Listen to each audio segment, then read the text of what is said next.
तो दोस्तों शुरुआत करते हैं होटल किंग पार्ट 2 की। जेवान आमोने को हक करता है, उसे शांत करा रहा होता है। तभी आमोने उसकी ओर देखती है और उसे धक्का देकर बोल रही होती है कि तुम यहाँ से चले जाओ। यहाँ जेवान एक टॉवल लेता है और उस पिजन को उसमें लपेट लेता है। फिर वो मोने से बोल रहा होता है कि मैं पता लगा लूँगा कि ये किसने किया है तुम्हारे साथ। आमोने मना करती है और वो बोल रही होती है कि इस होटल में सिर्फ एक ही पर्सन है जो कि जानता है कि मैं बर्ड से डरती हूँ और वो तुम हो। जेवान बोल रहा होता है कि भले ही तुम मेरा बिलीव मत करो, बट ये सब मैंने नहीं किया, और ये कहकर वो वहाँ से चला जाता है। कुछ देर बाद जीवान होटल के बाहर खड़ा होता है। तो फिर वो सुनवू को कॉल करता है, उसे मिलने के लिए बुलाता है। फिर सुनवू उससे मिलने के लिए आता है। सुनवू पूछ रहा होता है कि आपने मुझे क्यों बुलाया है। तो फिर जीवन बोल रहा होता है कि कल से तुम होटल आ सकते हो। अगले दिन सुनवू होटल में होता है, बहुत ज़्यादा खुश होता है। फिर उसके पास मोने का कॉल आता है और वो उसे बोल रही होती है कि मुझे अपना रूम चेंज करना है। सुनवू उसके रूम में जाता है और वहाँ पर सारा सामान पैक करके उसे दूसरे रूम में लेकर जाता है। रूम में पहुंचने के बाद मोने सुनवू से पूछ रही होती है क्या वाकई में मेरे फादर ने जेवान को स्काउट किया था। वो हाँ बोलता है, उसे बता रहा होता है कि पहली बार में जेवान ने तुम्हारे फादर का ऑफ़र एक्सेप्ट नहीं किया था। फिर तुम्हारे फादर उससे मिलने के लिए गए थे यूएस में, तब जाकर उसने एक्सेप्ट किया था ऑफ़र। उन दोनों के रिलेशन काफ़ी अच्छे थे क्योंकि चेयरमैन हमेशा आइडियाज़ देते और जेवान उन्हें पूरा करता था। इसके बाद मोनो सुनवू को अपने कपड़े देती और बोलते कि तुम इसे यहाँ पर अरेंज कर दो अंदर कवर्ड में। कुछ देर बाद मोने सो जाती है। तो फिर सुनु वहाँ पर आता है और वो देख रहा होता है कि मोने नींद में अपने फादर का नाम ले रही होती है और वो रोने लग जाती है। सुनु एक ब्लैंकेट लेता है और मोने को उड़ाकर वहाँ से चले जाता है। अगले दिन जेवान पुलिस स्टेशन जाता है और वहाँ पर वो चेयरमैन की पोस्टमार्टम रिपोर्ट को दोबारा चेक करवा रहा होता है। रिपोर्ट चेक करने के बाद ऑफिसर्स तो बता रहे होते हैं कि चेयरमैन ने सुसाइड ही किया है। इसके बाद वो होटल जाता है और वहाँ पर एक मीटिंग हो रही होती है। उस मीटिंग में होटल के सारे शेयरहोल्डर्स मौजूद होते हैं। जेवान सबको बता रहा होता है कि कुछ ही दिनों में सबसे बड़ी चाइनीज ट्रैवल एजेंसी के सीईओ यहाँ पर आने वाले हैं। बहुत सारे कोरिया के बेस्ट होटल उनके साथ डील करना चाहते हैं। उनमें से एक शेयर होल्डर बोल रहा होता है जेवान से कि बहुत सारे होटल डील फाइनल नहीं कर पाए, क्या तुम्हें पूरा भरोसा है कि तुम ये सब करने में कामयाब हो जाओगे। जेवान हाँ कह देता है। फिर वो शेयर होल्डर सारे आपस में बात कर रहे होते हैं। तभी जोंगू जेवान से बोल रहा होता है कि ये तुम्हारा लास्ट चांस है, अगर तुम ऐसा नहीं कर पाए तो फिर तुम्हें अपनी पोस्ट छोड़नी होगी। इसके बाद मीटिंग खत्म हो जाती है। तो फिर वहाँ पर सिर्फ ट्रेनिंग मैनेजर बैकमी और जेवान होते हैं। बैकमी देखती है कि वहाँ पर बोर्ड पर एक फ़ोटो लगी होती है उस ट्रैवल एजेंसी की सीईओ की, जिसका नाम होता है वांगली चैन। तो फिर फ़ोटो देखकर जेवन को बता रही होती है उसकी पर्सनैलिटी के बारे में। फिर बैकमी वहाँ से चली जाती है। कुछ देर बाद जेवन बाहर होता है। तो फिर वो देखता है कि जोंगू के साथ सोंगचे आ रही होती है। फिर वो उन दोनों को कैफेटेरिया लेकर जाता है।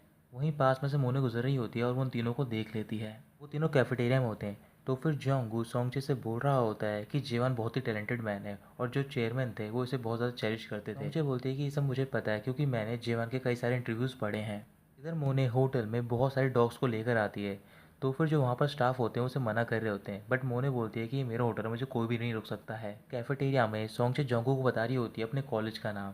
तो फिर जोंगू से बता रहा होता है कि इस कॉलेज में जेवान भी पढ़ा हुआ है। क्या तुमने वहाँ पर जेवान को कभी भी नहीं देखा। सोंगचे जेवान की ओर देखकर मुस्कुराने लग जाती है और बोल रही होती है कि मैंने इसे कभी भी नहीं देखा वहाँ पर। तभी उन्हें कोई शोर सुनाई देता है। तो फिर जेवान बाहर जाता है चेक करने के लिए और वो देखता है कि वहाँ पर मोने के हाथ में कई सारे डॉग्स होते हैं। वहाँ पहुँचने के बाद जेवान स्टाफ मेंबर से बोल रहा होता है कि ये सारे डॉग लेकर बाहर जाओ। तभी मोने उन सारे डॉग्स को छोड़ देती है और वो सारे डॉग्स होटल में भाग रहे होते हैं। जेवान बहुत ज़्यादा गुस्से में होता है, बट वो अपना को कंट्रोल करता है। फिर वो मोने से बोल रहा होता है कि मैं तुम्हें माफ़ कर रहा हूँ, बट तुम एक बात याद रखना कि ये तुम्हारे फादर का ड्रीम है और तुम इसे बर्बाद कर रही हो। फिर आमोने चारों ओर देख रही होती है कि सारे स्टाफ मेंबर और जो भी कस्टमर आए होते हैं वो काफ़ी परेशान होते हैं इस वजह से जो भी इसने तक किया होता है। इसके बाद मोने वहाँ से चली जाती है। तो फिर सारे स्टाफ मेंबर डॉग्स को इकट्ठा कर लेते हैं और बाहर ले जाते हैं। जीवान बाहर खड़ा होता है। तभी वहाँ पर सोंगचे आती है और उससे पूछ रही होती है क्या अभी मैं मीटिंग में काफ़ी चाइल्डिश थी। और वैसे ही तुम्हें पता है कि सारे लड़के मुझे कॉलेज में एक क्वीन की तरह ट्रीट करते थे, तो मुझसे बात करना चाहते थे। सिर्फ तुम ही थे जो कि मुझे बिल्कुल ऐसा ट्रीट नहीं करते तो इग्नोर करते थे। चलो इस बारे में बात नहीं करते हैं। और मैं ये देख रही हूँ कि जो मोन है वो तुम्हें बहुत ज़्यादा परेशान कर रही है, क्या तुम दोनों के बीच में कुछ है। फिर वहाँ पर एक लड़का आता है सोंगचे से मिलने के लिए और वो उसका स्टेप सन होता है। सोंगचे उसके साथ चली जाती है। उसका स्टेप सन उससे बात करने के लिए आया होता है प्रॉपर्टी के बारे में। होटल सील के कुछ शेल्डर रात को एक जगह पर होते हैं और वहाँ पर मीटिंग कर रहे होते हैं। साइड वाले रूम में जोंगू होता है और कुछ देर बाद वो वहाँ पर जेवान को बुलाता है। वो सारे शेल्डर बात कर रहे होते हैं कि वो कैसे जेवान को डिसमिस करवाएं होटल में से। तो फिर जेवान भी ये सारी बातें सुन रहा होता है। जोंगू जेवान से बोल रहा होता है कि तुम इस मैटर को पास्ट की तरह सॉल्व कर सकते हो, ये मैं तुम पे छोड़ रहा हूँ। फिर वो उससे पूछने लग जाता है कि तुम सोंगचे को कैसे जानते हो। जेवान बोल रहा होता है कि मैं उसे जानता नहीं हूँ, सिर्फ वो मेरे कॉलेज में पढ़ती थी। फिर जोंगू उससे बोल रहा होता है कि तुम सोंगचे से अपना रिलेशन काफ़ी अच्छा बना के रखो क्योंकि जो उसका नेटवर्क है बहुत ज़्यादा पावरफुल है और वो हमारी हेल्प भी करेगी आगे फ्यूचर में। फिर जेवान उससे पूछ रहा होता है कि आप मोने के बारे में क्यों नहीं पूछ रहे हो। जोंगू उसे बता रहा होता है कि तुम उसके अच्छे से केयर टेक कर रहे हो, तो फिर मुझे ज़रूरत नहीं पूछने की। और तुम्हारे लिए सबसे इंपॉर्टेंट काम है कि तुम्हें वांगली चैन से वो कॉन्ट्रैक्ट साइन करवाना है क्योंकि उस कॉन्ट्रैक्ट पे मेरी लाइफ टिकी हुई है। तो फिर जेवान अपने मन में बोल रहा होता है कि तुम्हारा टारगेट कौन है, मैं या फिर मोने इस बार। अगले दिन वांग ली चैन होटल पहुंच जाता है तो फिर जेवान उसे होटल के अंदर स्कॉट करता है। इधर जेवान के घर पे कई सारी क्लीन लेडी आई होती हैं सफाई करने के लिए, तो फिर वहाँ पर मोनी पहुँच जाती है उनके कपड़े पहनकर। जेवान वांग ली चैन को उसके रूम तक ले जाता है और उससे पूछ रहा होता है क्या आप बार में आओगे ड्रिंक करने के लिए। तो फिर उसके साथ में ट्रांसलेटर होता है और उसे बता रहा होता है कि वो ड्रिंक करने के लिए आएंगे, बट वो चाहते हैं कि तुम सबसे बेस्ट वाइन सिलेक्ट करो उनके लिए। इधर मोने जेवान के घर पर उसकी ड्रॉअर और कवर चेक कर रही होती है। तभी उसे जेवान के ड्रॉअर में एक फ़ाइल मिलती है। जब वो उसे ओपन करती है तो फिर उसमें मोने की सारी डिटेल्स होती हैं। मोने गुस्से में बोल रही थी कि जेवान तुम्हें सब पता था, फिर भी तुमने ऐसा इंसिस्ट किया कि तुमने ये सब नहीं किया है। जेवान होटल के बाहर में जाता है और वहाँ से एक बहुत ही अच्छी वाइन की बोतल लेकर आता है। फिर बोतल लेने के बाद वो वांगलियन के पास जाता है और उसे सर्व कर रहा होता है। तभी वांगलियन देखता है कि वहाँ पर उनके होटल का रिलेशन मैनेजर भी होता है, तो फिर उसे अपने पास बुलाकर बोल रहा होता है कि तुम मुझे सर्व करो। जैसे ही वो वाइन सर्व करता है तो फिर वांगली चैन अपनी ग्लास हटा लेता है और जो वाइन होती है उसके ऊपर गिर जाती है। वांगली चैन को गुस्सा आ जाता है और वो उस मैनेजर को गिरा देता है। इस वजह से जीवन बहुत ज़्यादा गुस्से में होता है और वो वांगली चैन को मारने जा रहा होता है, बट वो अपने आप को रोक लेता है। उन्हें अभी भी जीवन का घर चेक कर रही होती है, तभी उसे वहाँ पर एक वॉच मिलती है जो कि उसके फादर की होती है। मोने वो वॉच लेती है और होटल में जा रही होती है। इधर जेवान ने किसी तरीके से मैटर को सॉल्व कर दिया होता है और उसने वांगली चैन से माफ़ी मांग ली होती है। कुछ देर बाद वहाँ पर मोने पहुँच जाती है और वो जेवान से बोल रही होती है कि तुमने मेरे फादर के साथ क्या किया है। जीवन बोल रहा होता है कि जो भी तुम्हें बात करनी है मुझसे बाहर करना, अभी मत करो। तभी मोने एक वाइन की बोतल लेती है और वो जेवान के ऊपर पूरी वाइन गिरा देती है। इसके बाद मोने वहाँ से चली जाती है। तो फिर वांगलीचंद हंस रहा होता है और वो जेवान से बोल रहा होता है कि मैं तुमसे कांटेक्ट नहीं कर सकता क्योंकि यहाँ के जितने भी स्टाफ मेंबर हैं वो बहुत ही रूडली बिहेव करते हैं। जेवान गुस्से में बाहर जाता है और वो मोने को अपने साथ लेकर जा रहा होता है। तो फिर यूनू उसे देख लेता है और वो भी उनके पीछे जा रहा होता है। तभी वहाँ पर एक स्टाफ मेंबर आता है, उसे रोक लेता है और बता रहा होता है कि ये सारी गलती मोने की है क्योंकि जो ये मीटिंग थी बहुत ही इंपॉर्टेंट थी उसके लिए। जेवान मोने को उस स्विमिंग पूल के पास लेकर जाता है जहाँ पर कि उसके फादर की डेड बॉडी मिली थी। वहाँ पर एक आदमी भी होता है जो कि उन दोनों को जाते हुए देख लेता है और फिर इसके बाद वो किसी को कॉल कर रहा होता है। स्विमिंग पूल के पास पहुंचने के बाद जीवन मोने से बोल रहा होता है कि यहाँ पर तुम्हारे फादर की डेड बॉडी थी और उन्होंने सुसाइड किया था, और मैंने तुम्हारे फादर की पोस्टमार्टम रिपोर्ट भी चेक करवाई है दोबारा और उसमें भी ये निकला है कि उन्होंने सुसाइड किया था। तभी मोने वो वॉच निकालते हुए दिखा रही होती है, क्या तुम्हें याद है ये वॉच किसकी है। जेवान वो वॉच छीनता और बोल रहा होता है कि ये वॉच मेरी है। मोने बोल रही होती है कि मैं बिलीव नहीं कर सकती क्योंकि मेरे फादर ये वॉच तुम्हें देंगे जो कि उन्होंने उनके फादर से मिली थी। तुम्हारी वजह से मेरे फादर ने सुसाइड किया क्योंकि तुमने उन्हें क्रेजी बना दिया था और इस वजह से मैं तुम्हारी रिपोर्ट करूँगी पुलिस में। तभी जेवन चिल्लाकर बोलता है कि अगर तुम्हें रिपोर्ट करनी है तो फिर तुम कर सकती हो और मैं भी देखना चाहता हूँ कि तुम्हें क्या मिलेगा। बस मेरी आखिरी रिक्वेस्ट यही है कि तुम होटल सीट छोड़कर चली जाओ। ये कहकर जेवन वहाँ से चला जाता है। फिर उसके बाद मोनी स्विमिंग पूल के अंदर जा रही होती है और वो इमेजिन कर रही होती है कि वहाँ पर उसके फादर की डेड बॉडी है। तभी वहाँ पर कोई आता है और वो उसे डुबाने लग जाता है स्विमिंग पूल में। जेवन होटल पहुंचता है तो फिर सुनु उससे पूछ रहा होता है कि आप उसे कहाँ पर लेकर गए थे। फिर जेवन उसे बता देता है तो फिर सुनु वहाँ पर जाता है उसे मिलने के लिए। सुनु वहाँ पर पहुंचता है, वो देख रहा होता है कि मोनी स्विमिंग पूल में बेहोश होती है। फिर वो उसे बाहर निकालता है और वहाँ पर डॉक्टर को बुलाता है। कुछ देर बाद डॉक्टर चेकअप करने के बाद वहाँ से चला जाता है। फिर सुनु जेवन से मिलने के लिए जाता है और उसे सारी बातें बता रहा होता है। सारी बातें जानने के बाद जेवान जोंगो से मिलने के लिए जाता है। तो फिर जोंगो से बोल रहा होता है कि ये पहली बार है जब तुम मुझे बिना कॉल करे मिलने के लिए आए हो। क्या तुमने वांगली जैन से कॉन्ट्रैक्ट साइन करवा लिया है। तो फिर जेवन मना करता है, उससे बोल रहा होता है कि आप अपनी बेटी को अडॉर करते हो ना। जोंगू हाँ बोलता है। फिर जेवन पूछ रहा होता है क्या आपने आज मोनी को मारने की कोशिश करी है। जोंगू हाँ बोलता है और कह रहा होता है कि ये सब मैंने तुम्हारे लिए किया है। फिर जेवन उसे बता रहा होता है कि मैं बहुत ही जल्द वांगली चैन से कॉन्ट्रैक्ट साइन करवाने में कामयाब हो जाऊंगा और साथ ही में मैं अपने आप को एक्सपोज कर दूंगा कि मैं चेयरमैन का बेटा भी हूँ। जोंगू गुस्से से जेवन की ओर देख रहा होता है और बोल रहा होता है लगता है कि तुम्हारी अफेक्शन बढ़ती जा रही है। जेवन कुछ भी नहीं बोलता और वो वहाँ से चला जाता है। जेवन मोनी से मिलने के लिए जाता है बट वो उससे बात नहीं कर रही होती। जेवन गुस्से में बोल रहा होता है कि प्लीज़ तुम यहाँ से चले जाओ उससे पहले कि तुम हर्ट हो जाओ। मोने बोल रही होती है कि पहले तुम मेरे फादर, अब तुम मेरे पीछे पड़ो ताकि तुम मेरा होटल ले सको। जेवन कुछ भी नहीं बोलता और वहाँ से चला जाता है। जोंग को अपने घर पे होता है और वो बोल रहा होता है कि जेवन तुम अपने आपको एक्सपोज नहीं कर सकते हो क्योंकि अभी वक्त नहीं आया है। अगले दिन सुनवू मोने से मिलने के लिए जाता है क्योंकि मोने बहुत ज़्यादा उदास होती है। फिर उसे बता रहा होता है कि तुम्हारे फादर ने तुम्हारे लिए एक सीक्रेट गार्डन बनवाया है, उसका नाम है मोने गार्डन। फिर वो उसे गार्डन के बारे में बताता है कि वो कहाँ पर है। मोने तैयार होकर गार्डन में जाती है और वो देख रही होती है कि वहाँ पर बेकमी होती है और वो फूलों को पानी दे रही होती है। मोने पूछ रही होती है कि आप यहाँ पर क्या कर रहे हो। फिर बेकमी बता रही होती है कि तुम्हारे फादर ने मुझसे बोला था कि अगर मुझे कुछ हो जाए तो फिर मैं इस गार्डन की केयर टेक करूँ, और अब तुम यहाँ पर आओगे हो तो फिर तुम्हें इस गार्डन की केयर टेक करनी है अब से। मोने पूछ रही होती है कि आप कौन हो और जब से मैं यहाँ पर आई हूँ आप मुझ पर अटेंशन पे कर रही हो, क्या मैं आप पर ट्रस्ट कर सकती हूँ। तो फिर वो कुछ भी नहीं बोलती और वहाँ से चली जाती है। जेवन अपने ऑफिस में होता है तो फिर उसने किसी से वांगली चंद के बारे में डिटेल्स निकलवाई होती हैं और वो डिटेल्स उसके पास पहुंच जाती हैं। इसके बाद जेवन वांगली चंद से मिलने के लिए जाता है और अपने साथ में एक वाइन की बोतल भी लेकर जाता है। वांगली चंद वो वाइन पी रहा होता है, उसकी काफ़ी तारीफ़ कर रहा होता है। तो फिर जेवान बोल रहा होता है कि ये वाइफ सिर्फ $6000 की है और जो मैंने कल तुम्हें पिलाई थी वो थी $20,000 की। तुम इन दोनों वाइन्स में डिफरेंशिएट भी नहीं कर पाए हो और वैसे भी तुम्हारे खिलाफ काफ़ी सारी कंप्लेंट है कि तुम ओवरसीज़ में होटल्स में रहने के लिए जाते हो और वहाँ पर कई सारी शिकायतें भी करते हो बिना मतलब की। वांग लीजियन गुस्से में आता है और बोल रहा होता है कि तुम क्या करोगे अगर तुम ये सब जान भी गए हो। तो फिर जेवान बोल रहा होता है कि तुमने अपने पैसे की वजह से ये सारी खबर छुपा रखी है, बट मैं इन सबको एक्सपोज कर दूंगा चाइना ट्रैवल्स में। बस तुम्हारे पास एक ही रास्ता है कि तुम मेरे साथ कॉन्ट्रैक्ट साइन कर लो। तो फिर वांग लीजियन उसकी बात मान जाता है और वो उसके साथ कॉन्ट्रैक्ट साइन कर लेता है। कॉन्ट्रैक्ट साइन करने के बाद वहाँ पर मीटिंग बुलाई जाती है। फिर मीटिंग के बाद सारे स्टाफ मेंबर और जितने भी शेयर होल्डर होते हैं वो सारे ऑडिटोरियम में होते हैं और वहाँ पर जो जेवन होता है वो स्पीच दे रहा होता है। सुन वो मोने के रूम में होता है तो फिर वो देखता है कि वहाँ पर लैपटॉप ओपन होता है और उसमें एक वीडियो प्ले हो रही होती है। उस वीडियो को देखने के बाद वो गुस्से में आता है और वहाँ से भाग जाता है। सुन वो ऑडिटोरियम की स्टेज पर पहुँचता है और वहाँ पर वो जीवन के कॉलर पकड़ लेता है और बोल रहा होता है कि तुमने ये सब क्यों किया मोने के साथ में। तो फिर जीवन गुस्से में पूछ रहा होता है क्या तुम्हें पता है कि तुम ये सब क्या कर रहे हो। तो फिर वहाँ पर मोनी पहुँच जाती है और वो सुनू से बोल रही होती है कि तुम ये सब क्यों कर रहे हो जनरल मैनेजर के साथ। तभी सुनू बोलता है कि इसने ही आपको स्विमिंग पूल में डुबाने की कोशिश की थी और ये सब मैंने अपनी आंखों से देखा है। तभी जोंगू खड़ा होता है और वो जीवन को डांट रहा तो बोल रहा होता है कि तुमने किस तरीके से अपने स्टाफ को ट्रेन किया है, ये सब यहाँ पर क्या कर रहे हैं। जीवन सबसे माफ़ी मांगता है। फिर वो सारे शेयर होल्डर वहाँ से चले जाते हैं। जीवन बाहर जाता है। फिर वहाँ पर मोनी आती है और उससे बोल रही होती है कि मैंने सुनू को पहले बताया कि तुमने मुझे पानी में पुश किया था और वैसे भी तुम मुझे वहाँ पर लेकर गए थे, तो फिर उसे लगा होगा कि ये सब तुमने ही किया है। मेरा भी यही सेम थॉट है, बट अब मैं समझ गई हूँ कि मैं कुछ भी नहीं कर सकती। इस वजह से मैं यहाँ से जाना चाहती हूँ। बस मेरे लास्ट एक फ़ेवर कर दो कि तुम सुनवू को यहाँ से मत निकालो, क्योंकि मैं चाहती हूँ कोई यहाँ पर रहे जो कि मेरे फादर को हमेशा याद करता रहे। इसके बाद वो घर पे पहुँचती है तो फिर वहाँ पर सुनवू होता है और उससे बोल रहा होता है क्या आप सच्चाई को छुपाना चाहती हो। तो फिर मोने बोल रही होती है कि अब मैं ये सब नहीं करना चाहती और यहाँ से जाना चाहती हूँ।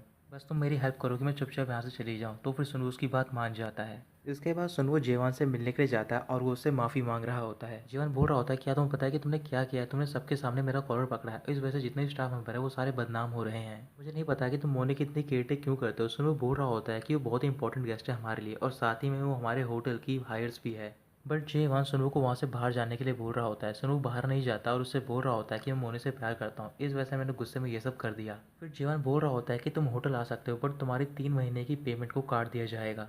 इसके बाद वो बाहर जाता है तो फिर वहाँ पर स्टाफ मेंबर होते हैं, उन्होंने बात सुन ली होती है। जब उसने कहा होता है कि मैं मोने को पसंद करता हूँ, तो फिर वो सारे उसे टीज़ कर रहे होते हैं। सुनो परेशान होकर वहाँ से चला जाता है। जब वो स्टाफ मेंबर वहाँ से जा रहे होते हैं तभी उनके सामने वो चारों गेस्ट आते हैं जो कि यूएस से आए होते हैं। फिर वो उन्हें बता रहे होते हैं कि हम यहाँ पर काम करने के लिए आए हैं और हमें यहाँ पर जेवान ने बुलाया है स्पेशली। में से स्टाफ मेंबर एक लेडी भी होती है तो फिर वो एक एक करके सबको इंट्रोड्यूस करी होती है, बता रही होती है कि इनका नाम है जोनसुंग और ये फूड किचन के मैनेजर हैं। दूसरे हैं होंगजुन जो कि गेस्ट रूम के मैनेजर हैं। तीसरे हैं पार्क डोजन जो कि कॉन्सर्ट मैनेजर हैं। अगले दिन जेवान सोंगजे के साथ होता है तो फिर सोंगजे को पता चलता है कि मोने वहाँ से चली गई है। फिर वो बोल रही होती है कि मैं उसे काफ़ी मिस करूँगी क्योंकि वो बहुत ज़्यादा एंटरटेनिंग थी। फिर वो जेवान से बोल रही होती है कि मैं चाहती हूँ कि जो वेदर है यहाँ का काफ़ी वार्म हो जाए क्योंकि यहाँ पर काफ़ी ठंड है। जेवान बोल रहा होता है कि आपको घर चले जाना चाहिए।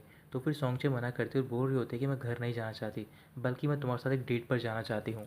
फिर जेवान रुक जाता है और वो सोंगचे को घूर कर देख रहा होता है। सोंगचे बोल रही होती है कि मैं अब से यहीं पर रुकूंगी और यहाँ पर मैं अपना एक रेस्टोरेंट भी खोल रही हूँ और मैं चाहूँगी कि तुम मेरी हेल्प करो। जेवान उसकी बात मान जाता है और वहाँ से चला जाता है। थोड़ी देर बाद जो ट्रेनिंग मैनेजर बैकमी होती है वो स्टाफ रूम में होती है। तो फिर वहाँ पर उसके पास इनविटेशन आता है और वो इनविटेशन आया होता है जेवान की तरफ से। होटल सील को एक अवार्ड मिला होता है, इस वजह से जेवान ने पार्टी रखी होती है 12 अप्रैल को और सबको इन्वाइट किया होता है। पार्टी के लिए प्रिपरेशन स्टार्ट हो जाती है। तो फिर अगले दिन जेवान एयरपोर्ट जाता है जोंगू को पिक करने गए, क्योंकि जोंगू गया होता है अवार्ड को पिक करने के लिए ओवरसीज़। जोंगू जेवान से बोल रहा होता है कि मैंने एक्सपेक्ट नहीं किया था कि वो ऐसे ही भाग जाएगी यहाँ से। अब तुम आगे क्या करने वाले हो, क्या तुम पार्टी में अपने आप को एक्सपोज करने वाले हो। तो फिर जेवान हाँ बोल देता है। अगले दिन जोंगू अपने घर पे होता है, पार्टी के लिए तैयार हो रहा होता है। फिर वो एक फाइल निकालता है जिसमें कि जीवन की सारी डिटेल होती हैं और वो अपने एक आदमी से बोल रहा होता है कि जैसे ही जीवन स्पीच स्टार्ट करे तो फिर इस फाइल को डिस्क्लोज कर देना। फिर वो सारे होटल में पहुँचता है और वहाँ पर पार्टी स्टार्ट हो जाती है। कुछ देर बाद वहाँ पर मोने पहुँच जाती है तो फिर जोंगू से देखकर बहुत ज़्यादा गुस्से में होता है। मोने एक एक करके सारे गेस्ट से मिल रही होती है। तभी मोने जय पर रुक जाती है और बैकमे को देखकर मुस्कुराने लग जाती है और तब उसे याद आ रहा होता है कि बैकमे ने उससे बोला होता है कि तुम होटल छोड़कर नहीं जा सकती हो।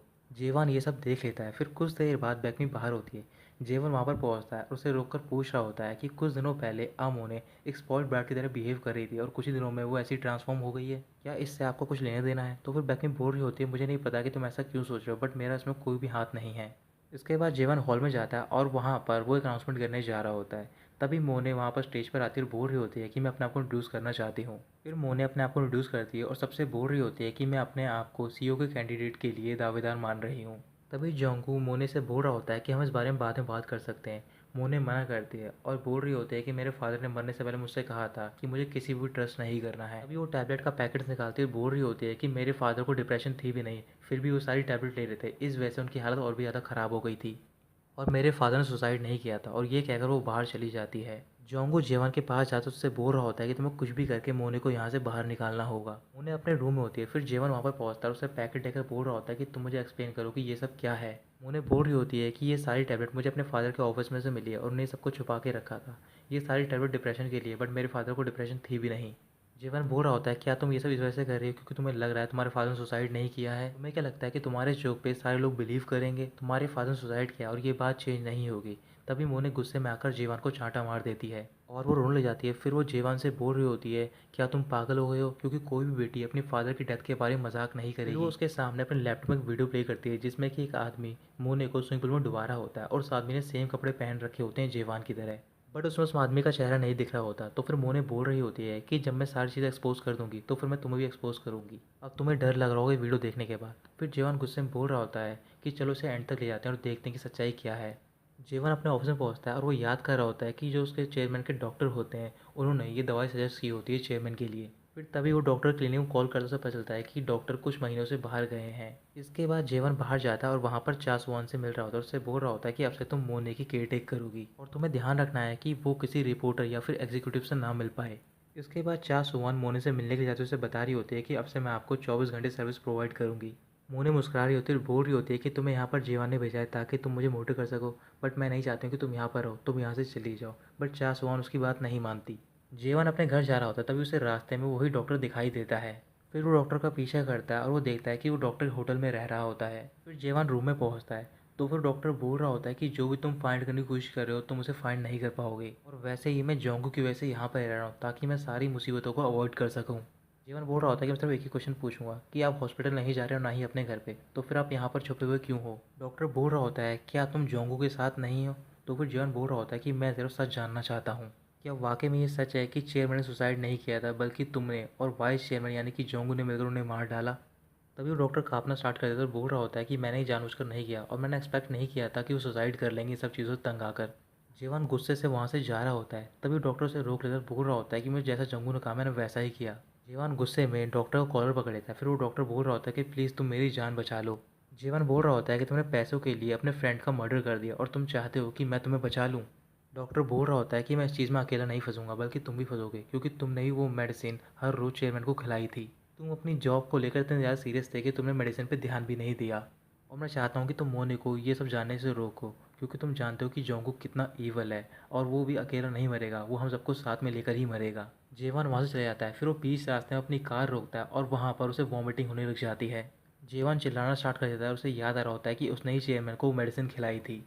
कुछ देर बाद वो जोंगू घर पे पहुंचता है और वो देख रहा होता है कि जोंगू अपनी फैमिली के साथ बहुत ज़्यादा खुश होता है। फिर वो याद कर रहा होता है कि जब बचपन में जोंगू ने उसे अडॉप्ट किया होता है तो फिर उसे बहुत पीटा करता था और उसने जानबूझकर उसे ऐसे ट्रेन किया था ताकि वो अपने फादर को डिस्ट्रॉय कर सके। हर बार वो उससे सिर्फ एक ही बात बोलता था कि तुम एक बात याद रखना कि तुम यहाँ से कहीं नहीं जा पाओगे क्योंकि तुम एक मर्डरर हो।